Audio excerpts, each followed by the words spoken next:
Hello, everyone. Welcome back to Out of Spec Guide. I'm Max. You join me in the new year 2024 to talk about, well, what's new with this year with the clean vehicle credit, specifically as it applies to electric vehicles. It also applies to plug-in hybrids, but we're mainly concerned in this channel with EVs, Tesla, non-Tesla, Rivian, Polestar, whomever it may be. Many of those manufacturers no longer having eligible vehicles this year. Basically, the tax credits changed again. There's some bad news and there's some good news. And we've done videos on this topic before, but this is my kind of like FAQ to summarize as much of this info as I can. There will be chapters in this video with all the knowledge we know as of now, very early days in 2024. But yeah, feel free to use the chapters in this video to seek around to specific points. We're going to get into explaining what the clean vehicle credit is, how the point of sale or the electric transfer works to basically get the tax credit at the time you get the car instead of when you file your taxes, the requirements for vehicles qualifying, what happens for vehicles that qualify later in the year, price caps for vehicles, your individual qualification requirements, can you still do the tax credit the old way, things like the lease loophole, how all of these things play out in this new year. So let's talk about all of these questions and get into it.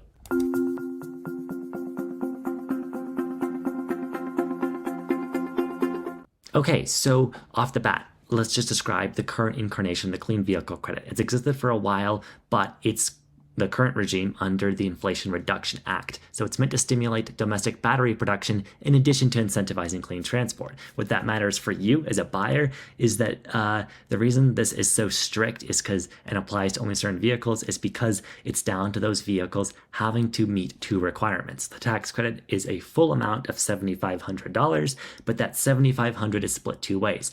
$3,750 for critical battery minerals and $3,750 for battery components or assembly. So if a vehicle has a battery that's assembled in the US, but the minerals are sourced elsewhere and they get half the tax credit, if it can't provide documentation for either, then it will lose the tax credit, as was the case with vehicles like the Tesla Model 3 this year. But we'll get into those finer points. But yeah, the clean vehicle credit is from the federal government. I don't want you to confuse it with other incentives that may be provided by your state government, your utility company, or even the dealer or the seller, which sometimes they offer like bonus cash offers. They call it a clean credit, but unless they're referring to the IRS's clean credit, that's what that is. And the reason the distinction is important is because the government tax credit still comes with a lot of strings attached, even though this year it has a point of sale element. So that's what I want to get into next, the point of sale, or as it's officially called, the electric transfer option. This is where, and if you've heard of this, this is exciting, right? You can get an effective discount when you buy the car. It's technically not a discount, but it's basically the dealer, you transferring your eligibility for the tax credit to the dealer who gets that money within 15 days from the IRS, and they will immediately upon purchase give that to you, whether it be cash if you're buying the vehicle, a down payment on it perhaps if you're financing, but the full tax credit. And crucially, when you transfer to the dealer, you don't need the liability like you needed with the old method of the tax credit, where you'd file at tax time, and if you didn't owe, let's say, the full $7,500 amount in taxes or greater, then you'd only get the amount of your tax liability. With this, the dealer passes on the full credit, and the IRS has, or the Treasury has specified that they will not be pursuing recapture in these cases. So individuals who, like, let's say you were a student, you had lower income for whatever reason, you don't have the tax liability, this is great news for you, because now potentially you have this loophole to actually realize the full tax credit for vehicles that qualify. That being a very rare breed at the moment, but that is the exciting news with the electric transfer option. When does it go into effect? Well, now. I mean, even before I filmed this video, as of the beginning of 2024, it's in effect. However, for big vehicle manufacturers like Tesla, who sell directly, as well as many, many individual dealers, they're not enrolled in the program yet. They're doing their best to do so, but it's not the case yet. So if you go buy a Tesla today, you still have to do the old method of getting the tax credit. You can't get this point of sale discount yet. As soon as that changes, we will let you know. But yeah, that's basically the timeline we're working on. And now I want to get into the vehicles that qualify. So I am, by the way, indebted here, as I often am, to the work that Bearded Tesla Guy has done. He has gone through some of the IRS documentation and made a great video, specifically applying to a lot of Tesla things, as his channel would imply, but it's also just a great primer on a lot of the stuff as well. So if you don't like me blabbering or you want to supplement, I will put his video in the info card and also in the description too. But he has a lot of great talk about these finer points that I hope to also summarize and add on a few of my own observances onto. But the vehicles that qualify here are, like I said, for the reasons earlier with the stricter requirements this year, very small. Last year, we had vehicles like the Mustang Mach-E and the Cadillac Lyriq that no longer apply this year just because of them having to prove their, let's say, their battery mineral sourcing. Volkswagen, for instance, has indicated they're hoping the ID4 will be eligible later this year, but it's not yet, and so it lost it for this year as of January. The Bolt from Chevy, though, General Motors, right, still has that tax credit, interestingly, if you can find it at dealers still. It's no longer in production, but there are still some on lots. The Ford F-150 gets the full amount, whether you get the standard extended range battery, you get it for all Rivians, provided they are under a price cap, which we'll get into later, and then you get it for certain Teslas, all of the Model Ys, which I think is their most popular model, just the Model 3 Performance, and the Tesla Model X long range. So I'll link this website, but this is the straight from the horse's mouth, fueleconomy.gov. This is what you want to be checking to get an official source of record for the vehicles that qualified for the tax credit in the first place. We're hoping to see this list get basically updated and grown more in this year. Like I said, ID4, Mach-E maybe being added back in, Chevy Blazer EV, Cadillac Lyriq, etc. Interestingly, the three-row Kia EV9, which has just started rolling out to dealers, isn't eligible for the tax credit yet, but they're doing everything in their power to expand their U.S. production plant to be able to have it meet those requirements. That'd be very exciting. So maybe we could see that sometime this year. Not yet, though. But lots of exciting stuff that could happen. The big elephant in the room, though, is the Tesla Model 3, right? No longer getting it. It's because the standard range and the long range batteries are actually imported to the U.S. from China. And the performance is, in that case, they're actually made at one of Tesla's US Gigafactory, so that's why that applies. So if you go on Tesla's site and list the full purchase price, and you consider the tax credit for the Model 3 Performance, assuming you have the tax liability, or once Tesla does the point of sale, because they're not doing it yet, they're not enrolled in the IRS program.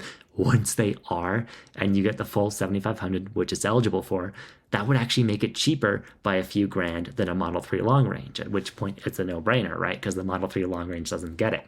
And you may have heard there's a new refreshed Tesla Model 3 coming out this year. My speculation is that that's not going to receive the tax credit either, because by all indications of us seeing that vehicle internationally as it's launched, the battery is the same. They haven't changed like the sourcing of the battery. It's still CATL. It's a Chinese company. The U.S. plant, I don't know when it'll come online. I don't know how strict the requirements will be, but I'm not expecting Model 3 to regain the partial or even full tax credit this year. However, maybe I could be wrong on that. Hopefully I am. But Model 3 Performance for this year still gets it, which is sweet. Now, let's talk about price caps. And this is particularly important for the Rivians of the world and the Tesla Model X. These are vehicles that skirt the price cap. They're right up against it. There's two different price caps. There's one for sedans, like a Tesla Model 3 or a Model S or a Lucid Air. And there's one for everything else, larger vehicles, actually what most Americans buy, being SUVs, crossovers, trucks, or vans.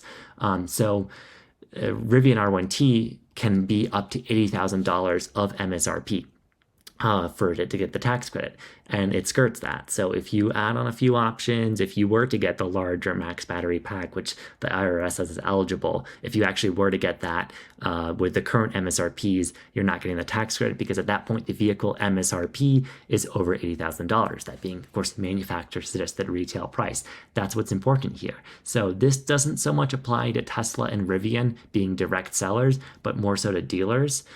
If they were to tack on extra fees, which has been done, it's called dealer markup sometimes on, like, let's say an in-demand vehicle, or they were to sell you, those options, they still that still applies for the tax credit. If that knocks the price of the vehicle, if it's a sedan over 55 grand, or if it's a truck over 80 grand, they still get that tax credit transfer option, or you can do it the traditional way, which is like kind of good, but also you can see how this could be abused, right? Because the dealer could tell you, oh, it's effectively, you're paying the same cost since you get the tax credit, and the government is basically paying the dealer extra money at that point. That's at least the potential for abuse I see. Seems pretty clear, and dealers are dealers, so I'm sure this could happen. So be on the lookout for that. But yeah, it's not a discount, just like with it not applying the sales tax. It is effectively on the MSRP. Yeah, so that's how the price caps go into effect. Tesla Model X also just skirts barely under that $80,000 pricing currently with its pricing, unless Tesla drops it again. So if you just be careful, basically the MSRP doesn't go over. This applies both the point of sale tax credit and the traditional tax credit. Yeah. By the way, the $55,000 limit for sedans is why, if you're curious, the Tesla Model S does not qualify this year. And it has not, I think, throughout 2023 because of that price cap situation. If it gets substantially discounted, then maybe it could, but not currently. Now, importantly, how do you qualify? So as an individual, like I said, you no longer necessarily need full tax liability to realize the full tax credit if you were to do this elected transfer or the point of sale option once your seller does that. If you're looking at a Tesla, once Tesla does it, if you're shopping at a dealer, once that dealer is enrolled in the IRS's program, you don't need the liability anymore. That's great. However, there's still maximum income caps, or basically technically an adjusted gross income threshold you have to meet. And there's a useful fact sheet as well as a great PDF that they have that I will link straight from the horse's mouth here, describing those limits. They're the same as last year. It's $300,000 for married couples filing jointly, all other individual taxpayers, $150,000, or if you're a head of household, $225,000. If you are worried about being on the threshold of that adjusted gross income, maybe you don't want to do the point of sale tax credit, because this is a case where you actually are subject to recapture by the IRS if they find you actually don't qualify. If your AGI was greater than these numbers, they could come after you potentially with penalties and late fees, and that's not a situation anyone wants to be in. So if you're worried about that, you probably have the tax liability to not worry about doing the tax credit the traditional way, the old method, right, of filing it yourself and not transferring it to the seller.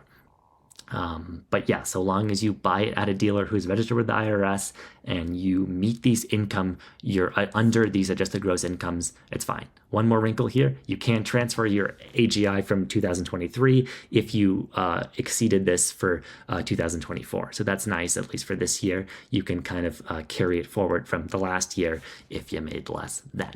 But lastly, or second to last point here, can you still do it the old way? Yes, you can. Like I mentioned, you'd want to do that the old way if you're kind of worried about being on the threshold of just the gross income. Subjects you to less risk because you are responsible as an individual for attesting your eligibility for the tax credit, not the dealer. The dealer just basically takes down your taxpayer identification number or your SSN and submits that to the IRS. They are not looking through your finances. So you have to, when you attest, be honest about this. The responsibility is on you in this case.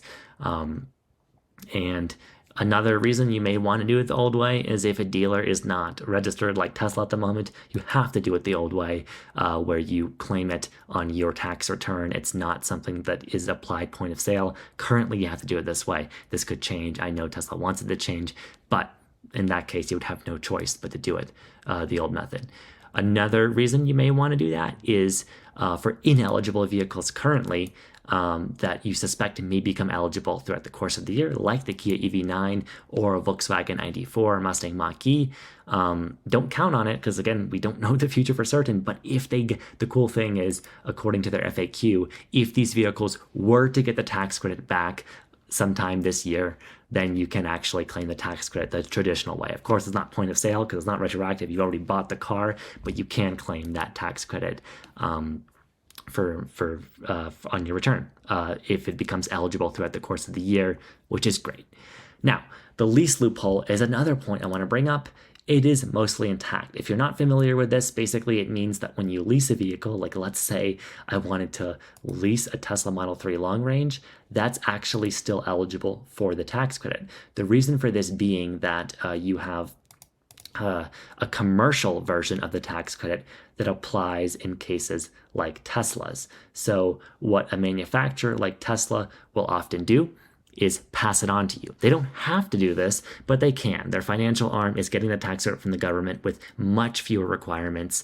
They don't have any income requirements, meaning if you're an individual and you have a high income above the adjusted gross income limits I mentioned earlier, this could actually be a great option for you because you're still getting the tax credit. Or if you're interested in a vehicle like a long-range Model 3 or anything else that isn't eligible for the tax credit. The one requirement it still has to meet is the price cap that I mentioned, $55,000 for sedans, $80,000 for SUVs. But in terms of battery sourcing and minerals, way more vehicles are eligible, like a Hyundai Ioniq 5, a Genesis GV60, a Mustang Mach-E still. All these vehicles, because they are under the price thresholds, can get it if you lease the vehicle. Leasing may not be the best option for you financially, but if that's what the direction you're going anyways, then that's great. Still in place this year.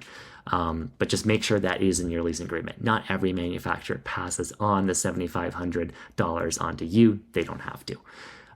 Then my real last point here, what about used vehicles? Because there is a fact sheet too about used vehicles. There's a used vehicle tax credit, mostly unchanged for this year, and also with looser requirements for vehicles, but stricter requirements for individuals. So this one will apply basically to more just price-conscious shoppers. That's what it's targeted for. Your income has to be, your adjusted gross income has to be half the amount of the new tax credit. So those amounts I told you, as you can see on the sheet, are halved. If it was $300,000 with the new vehicle tax credit, for the used clean vehicle credit, your married jointly income would be $150K, individual $75K as opposed to $150K. A lot of numbers. I just like to say numbers sometimes. But yeah, you have to have that lower income, and the vehicle, crucially, that you're buying has to be 25 grand or less. So that may seem like a strict requirement, and it is, but we are seeing many affordable EVs, including like used Tesla Model 3s, and for a while now, Chevy Bolts, in many cases like a Kia Niro EV or a Hyundai Kona. We're seeing those kinds of earlier, cheaper electric cars come under that 25 grand. You can get up to 4 grand or 30% of the purchase price, whichever is less. So as long as the MSRP of the vehicle you're buying, of the used vehicle, is 13 grand or more, then you're getting up to 4 grand. You're getting 4 grand back as long as the purchase price is up to 25 grand. So there's no requirements here on battery sourcing and minerals. They don't care about the model of the vehicle. It just has to be at least 2 years old when you buy it. It can't be claimed twice on the vehicle. So if the vehicle already has had a clean vehicle credit and you're, like, let's say the third or fourth owner and you're trying to get the credit again, you can't. It's once. It can be once on a vehicle when it's new with its VIN, and then once when it's used, a minimum of 2 years later. It doesn't have to be both, but it can be both, which is cool during the life cycle of a vehicle, through different owners, through qualified sellers to prevent fraud, in case you're thinking about taking advantage of this. But that's how the clean vehicle credit works. So not too many changes this year, but it is point of sale too. So if the dealer is enrolled in that, then you can get that up to 4 grand, right? Basically discounted off the price of the vehicle. Still, like I said earlier, paying sales tax and all those other things that you have to consider here. So hopefully I haven't blown your brain off with too much info here, but these are the most common questions I've basically heard about the tax credit. So yeah, in the point of sale incarnation of it that we have this year. Lots to discuss here. If anything about this video has confused you, if you have more questions about the tax credit, well, the comment section is here for you, and please reach out to us. We will do more videos as we have more info, as we hear more from not just individual dealers, but also manufacturers who sell cars directly, like Tesla and Rivian, about how they're going to be part of this program very soon, hopefully. Thanks once more for watching Out of Spec Guide, where we give you all kinds of buying advice and just first-time advice for, EV adopters now. We try to make everything beginner friendly, so we try to break it down, make it simple. This video is 20 minutes long, a bit longer than I wanted it to be, but hopefully the chapters helped you out. You can subscribe to us to get continued tutorials and all these EV primers, explainers about purchasing, maintaining, etc. an electric car for you or your household. Thanks again for watching. Once again, Happy New Year. I've been Max. See ya in the next one. Bye.